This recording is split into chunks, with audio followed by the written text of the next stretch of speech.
इसको एक्टिवेट करवाया जाए। जम्मू कश्मीर के एलजी मनोज सिन्हा ने उधमपुर में भारतीय विद्या मंदिर स्कूल में संत इशूज परिसर की इमारत का इफ्तिताह किया। इस मौके पर स्कूल के तलबा ने यहां सकाफती प्रोग्राम पेश किए, जिसे वहां मौजूद हाजरीन ने खूब सराहा। जम्मू कश्मीर के लेफ्टिनेंट गवर्नर मनोज सिन्हा ने खिताब करते हुए कहा कि मुआशरे में तालीम का होना शद है और तालीम समाजी तब्दीली का सबसे ताकतवर जरिया है। हमारे लड़कों और लड़कियों के लिए ये जरूरी है कि वो अपने तालीमी साल ही साइंसी तनकीदी हिकमत और इक़्तिदार को अपनी शख्सियत को निखारने के लिए तैयार करें।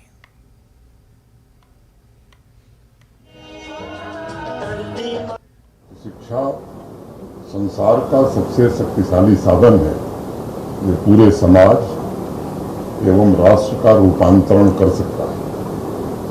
बच्चों एवं शिक्षकों को ये जानने की आवश्यकता शिक्षा जीवन की तैयारी नहीं है, बल्कि शिक्षा ही जीवन है।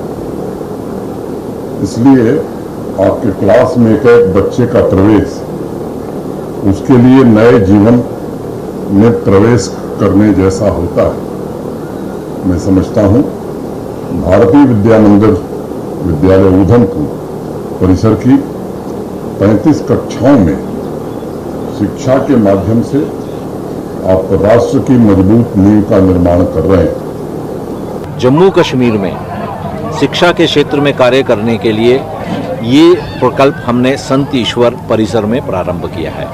जैसा आप देख रहे हैं, ये 10 एकड़ का परिसर है। इस परिसर के अंदर एनवायरनमेंट फ्रेंडली, एक अच्छे एनवायरनमेंट के अंदर बच्चों को शिक्षा दी जाए और ग्रामीण परिप्रेक्ष्य के बच्चों को अच्छी शिक्षण प्राप्त करने का सौभाग्य मिले, ऐसा सोचकर इस कार्य को प्रारंभ किया गया। आज इस परिसर का विधिवत लोकार्पण हुआ है। महामहिम श्री मनोज सिन्हा जी के द्वारा इसका लोकार्पण हुआ। अभी सिर्फ इसमें हमारा लगभग कहा जाए 10 से 15% भूखंड जो है उपयोग में आया है। बाकी भूखंड में भविष्य में अनेक योजनाएं हैं। इसमें यही परिसर 3 गुना बढ़ेगा। टंगमंग में मुसलसल बारिश की वजह से बारामूला से बाबा ऋषि टंगमंग जाने वाले 701 कौमी शहरों को मुसलसल बारिश की वजह से कई मकामात पर शदीद नुकसान पहुंचा है, जिनमें चोंटी पत्थरी, नंबलनार और बाबा ऋषि के मकामात काबिल जिक्र है। मिट्टी के तोदे यानी लैंडस्लाइडिंग की वजह से कई मकामात पर सड़क ढह गई है और हिफाजती बांध भी गिर चुके हैं और राबता भी मुनक़ता हो गया है। राहगीरों और गाड़ियों को सख्त मुश्किलात दरपेश है। राहगीरों और मकामी लोगों ने मुतल्लिका हुकाम से अपील की कि वो हाईवे की जल्द मरम्मत करें।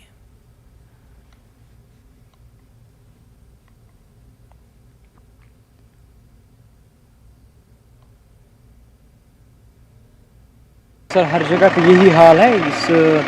वरना ये आप देख सकते हैं, रोड तो बाकी कुछ जगहों पे काफ़ी अच्छा है, बट कुछ जगहों पे बहुत ज़्यादा मुश्किलात करनी पड़ती है हमें। सर, आप खुद देख सकते हैं कि ये मटेरियल क्या लगा हुआ है इस रोड में। हम अब यही चाहते हैं कि लोगों को मुश्किलात ना हो, अब इस रोड को जल्द से जल्द ठीक किया जाए। बारामूला से बाबा ऋषि जो रोड जाता है बहुत ही खस्ता हालत में है यहाँ एक जगह पे, और यहाँ मुश्किल है गाड़ी को चढ़ना और उतरना। खुदा न खास्ता अगर कोई कहाँ एक्सीडेंट हो जाए तो बड़ी मुश्किलों का सामना करना पड़ता है। इसलिए मैं गवर्नमेंट से इल्तिजा करता हूँ कि यहाँ पूरी तरह नज़र मारें और यहाँ ये रोड अच्छी तरह देखें और ये कितनी खस्ता हालत में है। मेरे ख्याल में ये सही मटेरियल इसमें नहीं लगाया गया, इसलिए ये रास्ता खराब हो गया पानी की वजह से, मटेरियल की वजह से। हम यहाँ पे रोज चलते, गाड़ी में भी मुश्किल हो रही है, गाड़ी में भी नुकसान हो रहा है। इतनी मुश्किलात हो रही है सर कि आप पूछो ही मत। यहाँ से भी और वहाँ से भी पूरा रोड दबा हुआ है, जान का भी खतरा है, गाड़ी का भी खतरा है। और रात खतिस रात नुकसान ये आए गाड़ आस और पका फुटस पट पत टंगमर्गी पे मंगना पत गई गाड़ ठीक पत वस रात कह बजे टंग बाबा ऋषि। डिमांड क्या वन रोडस गए जल्द को जल्द ग। तो लोग जो है ड्राइवर्स है, मुकामी राहगीर है, वो इल्जाम लगा रहे हैं कि इसमें जो गैर मयारी मटेरियल है उसका इस्तेमाल किया गया है, इसलिए ये रोड जो है ढह गए हैं।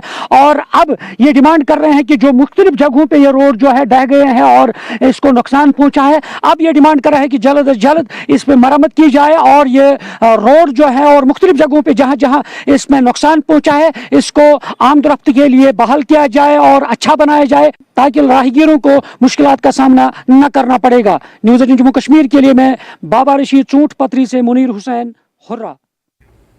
Jammu Kashmir disable welfare trust खोड बुलाक के प्रधान रेशम लाल की सदारत में एक मीटिंग का इनेकाद किया गया, जिसमें वेलफेयर ट्रस्ट के चेयरमैन सुशील शर्मा भी मौजूद रहे। इस मौके पर माजूर अफराद को दरपेश मसाइल पर तबादला ख्याल किया गया।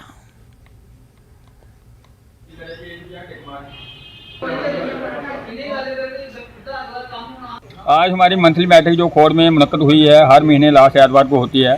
तो आज हमारे लोग जो इकट्ठे हुए थे, महिलाएं थी, बुजुर्ग लोग भी आए थे, दिव्यांग लोग सभी इकट्ठे हुए थे। उनका यही कहना है कि फरवरी महीने के बाद पेंशन बंद कर दी गवर्नमेंट। मैं सरकार से पूछना चाहता हूँ कि अगर आर्डर नंबर 156 निकाला आपने, तो एक आर्डर ये भी निकाल दो कि सभी लोगों की पेंशन बंद है। क्यों हमारे लोगों को ऐसे क्रिटिसाइज किया जा रहा है कि एक तो वो उनको ऊपर आर्डर थोप दिया कि ऑनलाइन करवाओ। ऑनलाइन हमने कहा कि हमारा जो है 4 डिपार्टमेंट में डाटा पड़ा हुआ है, आप वहाँ से ले लो। समाज कल्याण विभाग में है, सीएमओ ऑफिस में है, बैंक में है, और जहाँ तक हमारे लोगों ने यूडीआईडी बना दिया, गवर्नमेंट ऑफ इंडिया के पास भी है, मगर उनके कान पे जूं नहीं रेंगती है। और ये जो 2 महीने से इन्होंने पेंशन बंद कर रखी है हमारी, हमने इस महीने देखना है, अगर अगले महीने हमारी पेंशन नहीं आई इन 2 महीनों की, तो हम अगला रणनीति बना के सरकार के खिलाफ मुजाहरा करेंगे, उनके खिलाफ प्रोटेस्ट करेंगे, और जहाँ तक हो सके हम भूख हड़ताल भी करेंगे। मैंने आज अपने मेम्बरान को यही बात बोली है कि थोड़े दिन वेट करो, उसके बाद अगर नहीं आती है तो फिर उसके बाद 2 पाकिस्तान